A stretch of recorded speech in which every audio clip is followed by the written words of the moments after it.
You are a man of great insight. With your encouragement, I'll get started then. Wait, come back here. Who knows when we'll run into each other again next time? Looks like Queen Mother is suspicious of my identity. Hey! Your vial. I won't allow some barbaric unknown princess to steal the favor I've earned. Have you fallen in love with her so soon?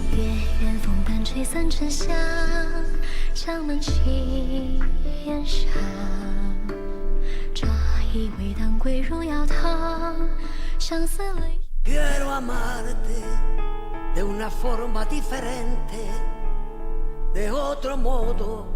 I just thought I might have a chance with you. You are my employee, my worker, only that.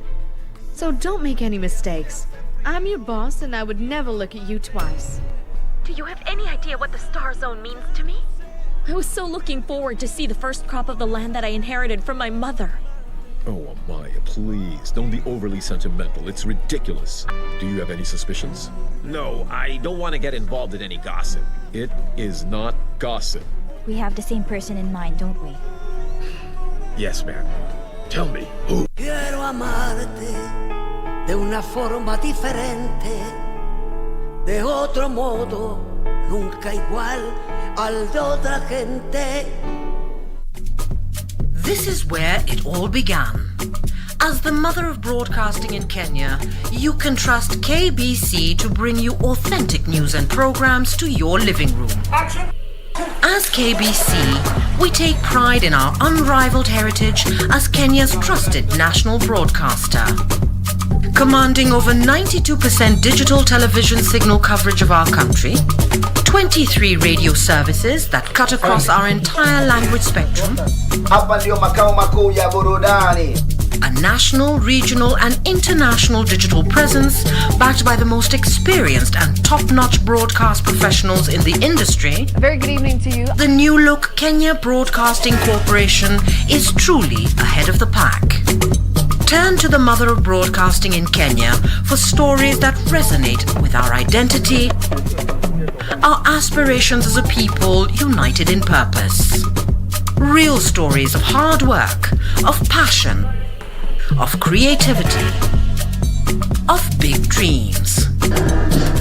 Stories that cement our nationhood. Stories that bring us together as one. We take pride in our shared heritage and destiny. KBC. Informing, educating and entertaining Kenyans as one nation. KBC. Kenya's listening. Kenya's watching. Hiya! Mtumishi! Ala! Nissan Serena ndio hii. Na unaweza kuwa wewe ndio tunapikia simu. Kodi ya Nissan Serena ni NS. Alafu kisha kwenye amount ni 50 bob. Hii Nissan Serena tunakupatia na shilingi 50. Kujiunga na QuickBid ni rahisi. Enda kwenye M-Pesa, bonyeza paybill kisha weka business number 4032353. Kwenye account weka kodi ya bidhaa unayotaka na bid yako ya chini zaidi. Kwa mfano TV 16. Kisha weka shilingi 20 tu kama idadi yako. Weka bid yako pia kwenye www.quickbid.co.ke. Kumbuka, bid ya chini zaidi ya kipekee ndio hununua. QuickBid, bidhaa bora kwa bei ya chini.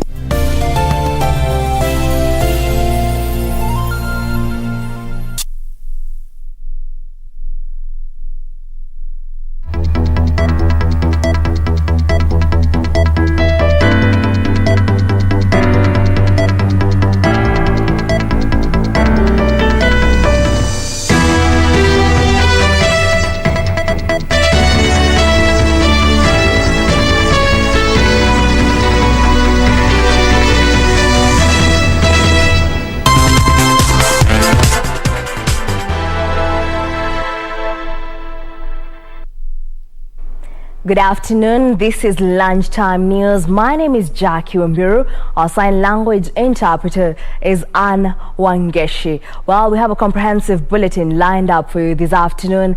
And to kick us off, Kenyans have been invited to present their views on whether cabinet secretaries should be appointed from Parliament. The National Assembly Justice and Legal Affairs Committee is considering a bill by West Mugirango Member of Parliament Vincent Kemosi seeking to have cabinet ministers originate from a list of lawmakers as opposed to the current system. Let's take a look. That by West Mugirango MP Kemosi Mogaka seeks to amend the constitution to delete reference to the term cabinet secretary and substitute with the term cabinet minister, as was the case with the repealed constitution.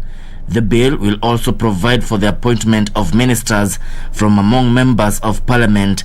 The National Assembly Justice and Legal Affairs Committee is inviting members of the public and relevant stakeholders to submit memoranda on the bill through the Office of Clerk National Assembly by Wednesday 28th July 2021. The current system was adopted by Jubilee government in 2013. Kevin Washira, Lunchtime News.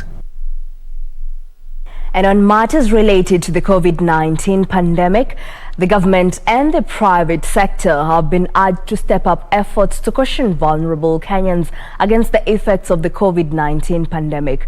Jennifer Kigunda, the director of Talia Center, says COVID-19 has left in its wake a disenfranchised population, with many children left homeless and forced to fend for themselves. Since the first case of COVID-19 was reported in the country last year, children's centers catering for children with special needs have been grappling with an influx. Talia Center in Kiseri and Kajiado West sub-county received 47 children from the streets of Nairobi. We have about 5 categories of children in this center: the hearing impaired, the mentally challenged, children who are orphans, and the last group that has just joined us are children from the streets of Nairobi and its environs. Director Jennifer Kigunda says they can do so much more with government support. The center has churned out a cohort of rehabilitated street children who have been undergoing rehabilitation programs. The challenges we go through, once when these children come to our center, most of them are not used to life where there is a program. So one challenge is we find some of them feel the life where they have been, they would want to be there. So we have relapsed. Kibo's Health International Foundation has partnered with the center in boosting medical care among the vulnerable children. Living in remote, rural and urban communities get access to quality healthcare. The focus actually is on women, children, widows and senior citizens. We feel like this group are always left out. Our focus also is to provide access to quality healthcare. The foundation has donated washable masks, sanitizers and foodstuff to the center and several primary schools in this region. Caroline Kamar reporting for Lunchtime News. Moving on, elders from the Somali community in Isiolo County have opposed the proposal to register community land using names of certain tribes living in the particular areas or at the ward level. The elders argue that such a move could lead to displacement of minority groups and cause conflict in the already tense region. It is the proposal by the Isiolo County Assembly members to have community land registered at ward level that has caused jitters among elders in the county. Led by the chairman of the Somali Council of Elders, Abdul Kadir Sharif Abdullahi, the elders noted that the proposal was a recipe for chaos, as each of the 10 wards in the county had a particular ethnic community that is predominant and could end up displacing minority groups in future. Iko Wakamba, iko Kikuyu, iko Turkana, iko Samburu, iko Waindi, iko Waarabu, iko Borana, iko alafu niandike Somali sub-county. Sasa wale wengine wataenda wapi? Hakuna mahali wataenda. Na wakati itaandikwa Somali sub-county nipate title deed, wale wengine yote mimi namwambia tokeni, sababu mimi nashikilia hii cheti. Sisi kama jamii tunakubaliana na hii infantry ya kwanza. Hii ingine ambayo ma NGO wana lead, ambayo wanakuja sasa about turn, mambo ya ward will displace those living kwa hiyo area yote, because in every ward kuna majority, na hiyo majority ndio wata take over, wataanza kunyanyasa minority. The council says that it will petition the Ministry of Lands to have the views of minority groups respected and ensure that the community land is only registered at the sub-county level. Isialo Centro andike vile alivyo, Isialo Garbutula andike vile alivyo, Marti nayo andike vile alivyo. Kwa hivyo atukubali mambo ya registration ya kabila ama ward, atukubali. These, they say, will ensure accommodation of Kenyans from all parts of the country, regardless of their ethnic background. Nancy Okware, Lunchtime News. Away from Isiolo County, leaders in Kilife's Magarini sub-county have raised concern over increasing number of underage children engaged in sand harvesting. Reports indicate that minors are subjected to child labor in the name of employment, exposing them to working at a tender age. Leaders in Magarini are concerned with the ever-increasing numbers of young children engaged in sand harvesting. Wale ambao wanatumia watoto wadogo kuingia kwa timbo kwa sababu kunyanyasa ili kuweka mgawanyiko katika vyama hivi, wale ambao wanahusika kutumia watoto wadogo tunataka wakamate na sitafadhali.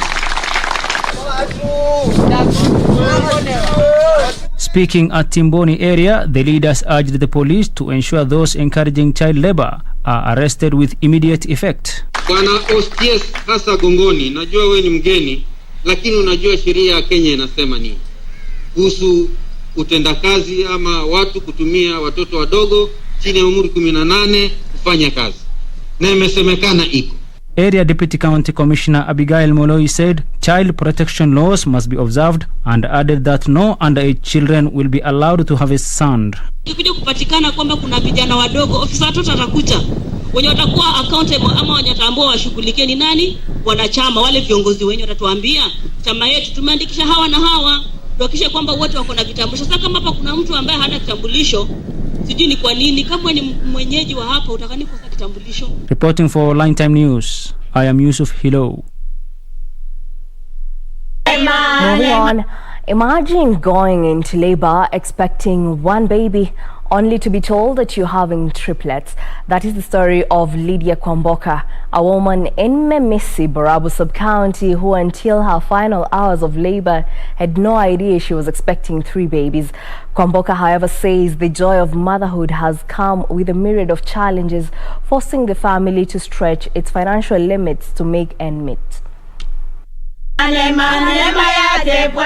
The birth of a newborn is always met with joy and hope for good tidings. But for Lydia Kwamboka, the thought of raising 7 children on a stretched budget is giving her sleepless nights. Kwamboka recently delivered triplets. Kupata watoto nilipitia CS wakatoa watoto wawili, tena wakasema kuna mwingine, wakamtoa mwingine, sasa wako watoto 3. Na watoto wote sasa ni 7. Her husband Abraham Omoria says he depends on odd jobs to fend for his family. The family is calling on well-wishers to help them meet their financial obligations. Na njia ya kulinda watoto imekuwa ngumu kidogo.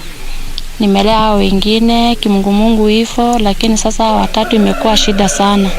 Naomba mwenye ako na roho mzuri ya kusaidia aweze kutusaidia ili tuweze kulinda watoto.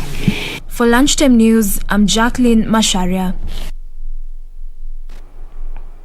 Now, residents of Madogo in Tana River County have been cautioned against illegal water connections. County Water Director Felix Mumba says Tana Water and Sewerage Company has over the years accumulated over 40 million shillings in electricity bills due to illegal connections and spillage. The Tana Water and Sewerage Company has decried increased cases of illegal water connections in Madogo area. Ukiangalia non-revenue water for Tana River County, it's almost 56%, meaning every 100 liters produced at the water supply, 56 liters zinaenda tu bure.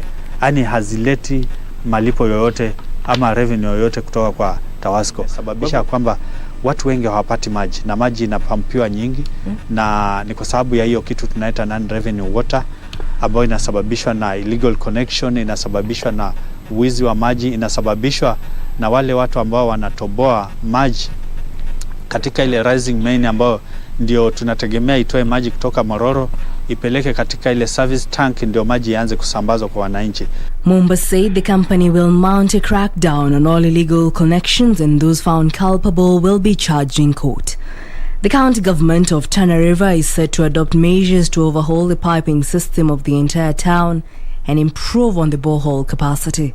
Tutafanya metering kwa sababu watu wengi tumegundua kwamba hawana meters. Sasa tutaweza kumita watu. Madogo ndio miji ile ambayo inaongoza kwa illegal connection, lakini nafikiri ni kwa sababu kuna matajiri wengi wameanza kuja katika mji wa Madogo, na sisi tunawapatia warning. Ni kwamba tayari kama county tumetengeneza ile sheria ambayo ni ya Water Act ya county kupitia kwa ile Water Act ya 2016 ya national, na kuna viwango pale za enforcement ambao tumeweka pale ya kwamba mtu akishikwa kuna fee fulani ambao atalipa ama tutampeleka kwanza kotini akaweze kujibu mashtaka. Tawasco Managing Director William Jello assured residents that erratic water supply to the town is being addressed and they should support all efforts to streamline and reform the sector.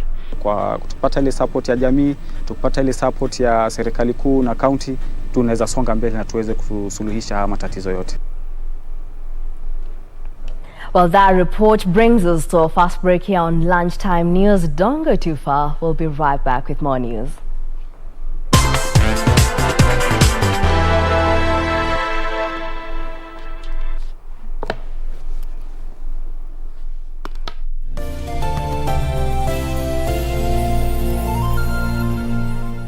It's your romance, your drama, and intrigue. So this was your plan all along, eh? I want you out of my house.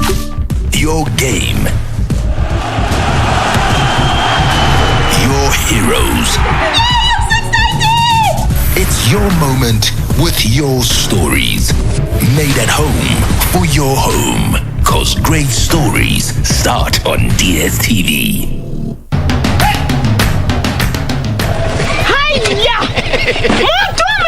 Allah!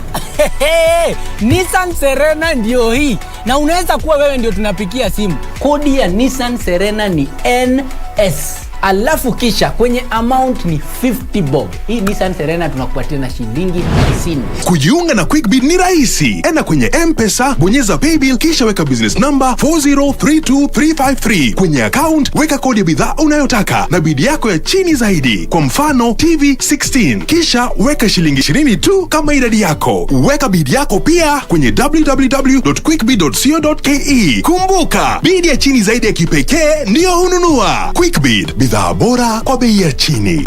Siku moja mosquito ilipata ujauzito, ikazaa mtoto. Sasa hiyo mama ya mosquito ikatuma mtoto mosquito iende ikapige doria, iwaje kukaa kwa nyumba. Sasa hii mtoto mosquito ikaenda ikarudi. Hii mtoto mosquito ikaambia mama yake, mama, mimi nimeenda kila mahali watu wanapigia mimi makofi, watu wamefurahiana na mimi sana. Mama, hii mosquito ikaambia mtoto yake, hao wapigi wewe makofi eti wanafurahia wewe. Hiyo walikuwa wanataka kuua wewe. Ili kupata skiza tune hiyo ya mosquito, bonyeza *811 *967#. Bonyeza *811 *967#.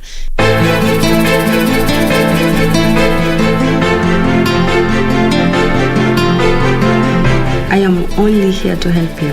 So am I. Ama hii session ya leo pengine ya bure. Ikiwa yotoa watu uhai itakuwa mimi kunishona mdomo. Nasema nini wewe? Na wewe mwenyewe hata sijui sampuli gani. Wewe huyu wakuta majina kila sampuli, wewe uko hivi tu. Kwani ndani kulipa mshahara huyu? Ujeuri wako umezidi yani kabisa.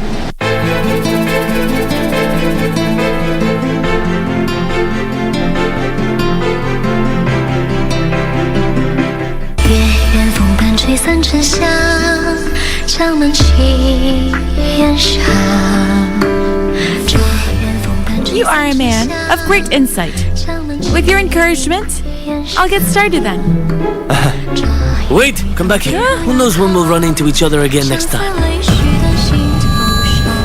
Looks like Queen Mother is suspicious of my identity. Hey! You're vile. I won't allow some barbaric unknown princess to steal the favor I've earned. Have you fallen in love with her so soon? 月圆风般吹散沉香，江南气烟上。 So that they can speak, yeah. Free the dumb, freedom. I want you feel the same, so girl, I want you feel the same, so 'cause I have Jaja by my side. They will never conquer I. Leave people business alone. Yeah, leave people business alone. Hide me in your rock, oh yeah. Protect me from my enemy. Quiero amarte de una forma diferente, de otro modo. I just thought I might have a chance with you. You are my employee, my worker, only that. So don't make any mistakes. I'm your boss and I would never look at you twice. Do you have any idea what the star zone means to me? I was so looking forward to see the first crop of the land that I inherited from my mother. Oh, Amaya, please, don't be overly sentimental. It's ridiculous. Do you have any suspicions? No, I don't want to get involved in any gossip. It is not gossip. We have the same person in mind, don't we? Yes, ma'am. Tell me, who? Quiero amarte de una forma diferente, de otro modo, nunca igual al de otra gente.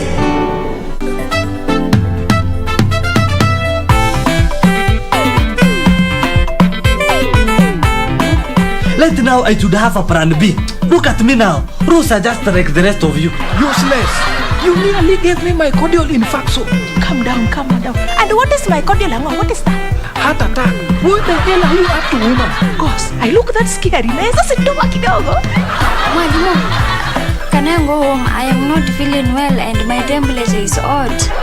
A substitute for your Angol Uchoyo, who is laughing now. Maybe Fala was right, eh? Working as a team saves the day. This is not a negotiation thing or forum, okay? Bring those papers now! Classmate.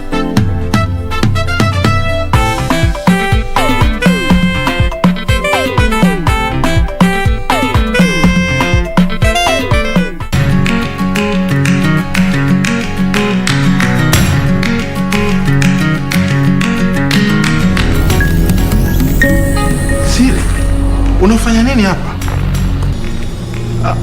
Hapa si kwangu, nilikuwa nimemtembelea tu rafiki yangu anaitwa. Usiende kuzua purukushani. Afadhali umkanye kwanza, huenda akasikia na akatii. Tafadhali.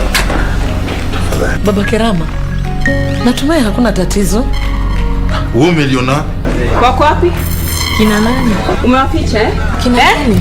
Tauka upesi ama nianze na wewe sasa hivi. Kuja.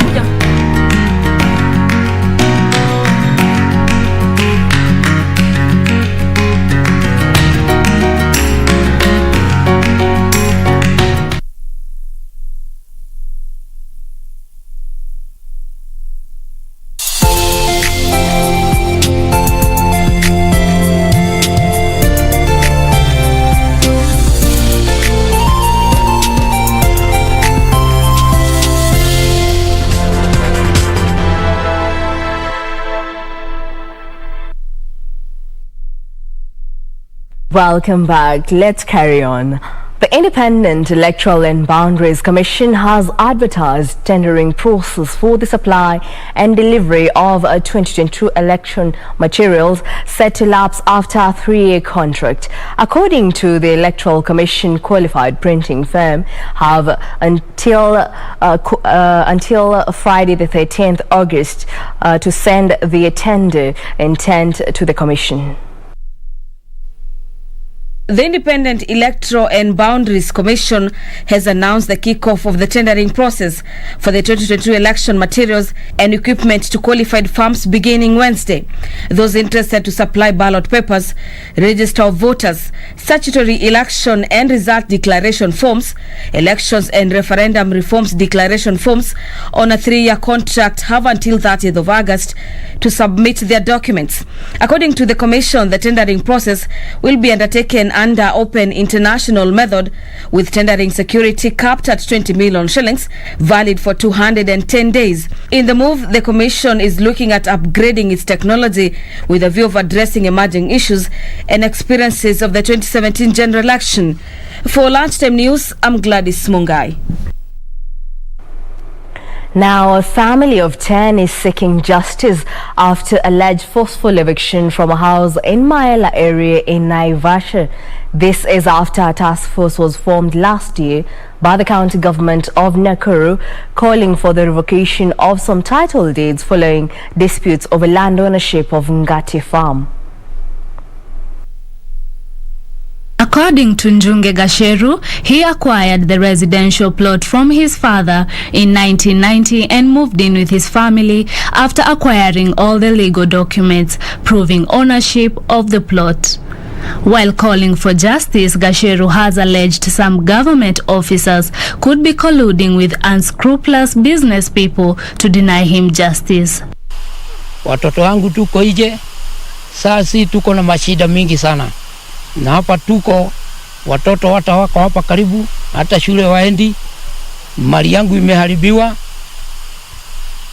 sina chochote. Mvua ilinyesha, walinyeshewa, hata baridi wako naye. Naomba serikali ya Kenya, kama mimi ni Mkenya, hati yangu ishukuriwe ili mimi nisaidiwe, mimi na bwana yangu na watoto wangu. Former Maela MCA Mujinga Karaoke blamed the current crisis on former directors of Ngati Farm, who he said issued double allotment letters leading to the eviction of the family. Hutakiwi kuchukua sheria mkononi ukuja ubomoree mtu.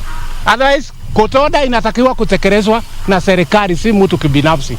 He noted that there was no court order when the family was evicted and is calling for intervention from the necessary government officers. Janet Kamau, Lunchtime News.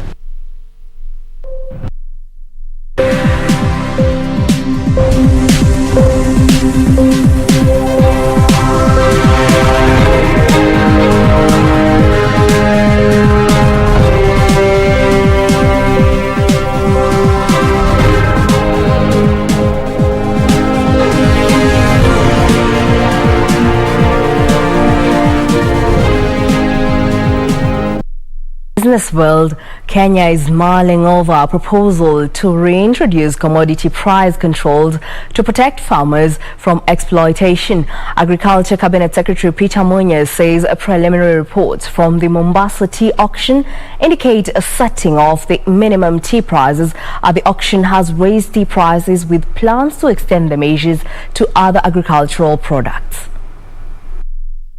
Abolished commodity controls in the mid-90s as the country embarked on liberalizing its market as one of the conditions set by the development partners.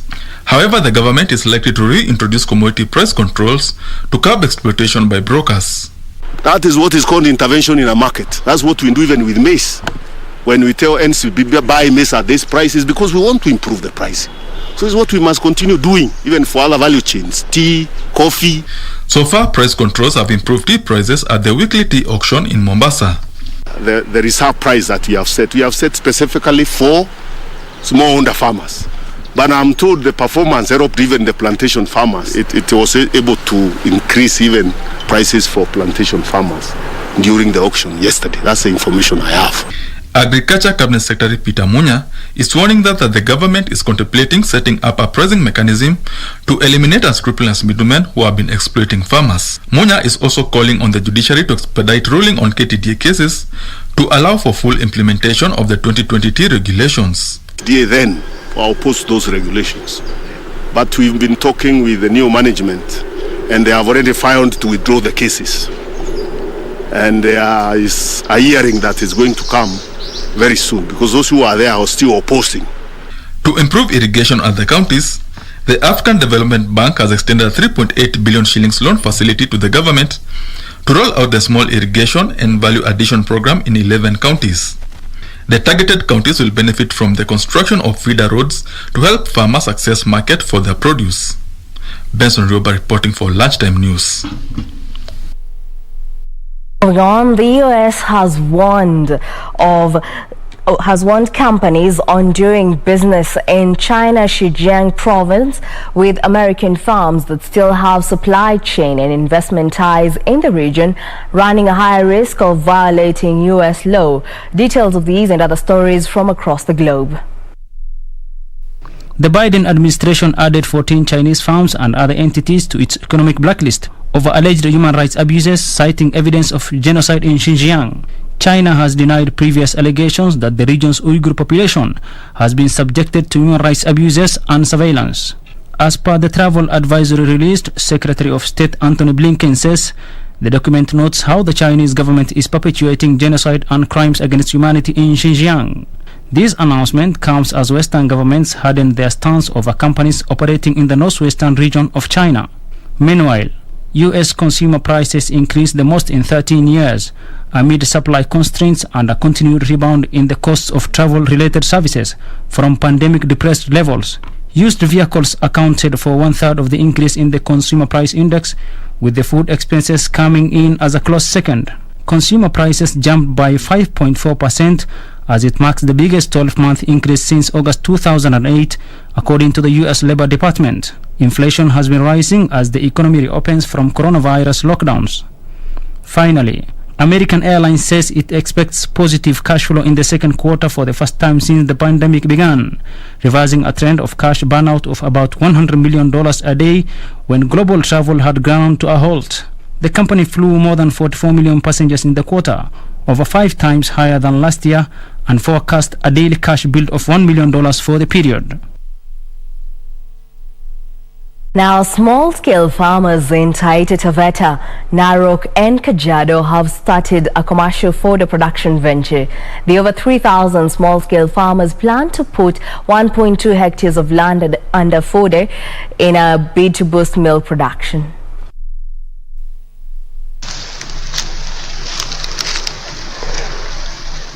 Kenya is seeking to restore its pasture that was affected by the swarms of desert locust in the past 2 years, according to an assessment report done by the Food and Agriculture Organization.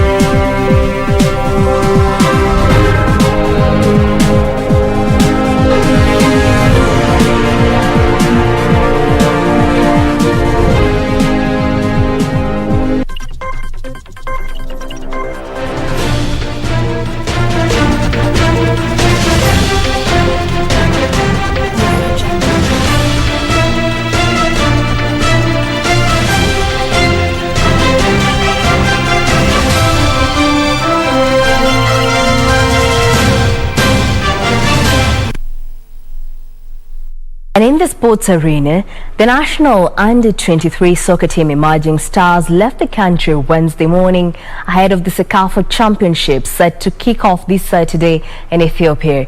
Head coach Stanley Okumbi is optimistic his charges will post good results at the regional showpiece. Emerging Stars have been in camp for the past 1 month in preparation for the CECAFA Championship. Emerging Stars held their final training session at the Nyayo National Stadium yesterday ahead of their departure to Ethiopia today for the regional tournament. Head coach Stanley Okumbi says his charges are well prepared and he is hopeful of a positive result, noting that the team has had a good session in camp and are ready for the CECAFA Championship. Kenya's Emerging Stars have been drawn in Pool C alongside Djibouti and South Sudan. Group A has Uganda, Tanzania and the Democratic Republic of Congo, while Group B brings together host Ethiopia, Burundi and Eritrea.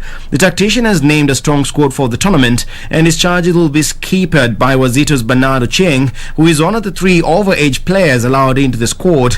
Tuskers Boniface Mushiri and Kakamega Homeboys as David Othiambo are the 2 other overage players included in the final travelling team. The squad will have a hugely talented field to pick from, with Tusker striker Henry Major, Gor Mahia's Benson Omala and KCB's Regan Otieno among those who will be relied upon to grab the goals.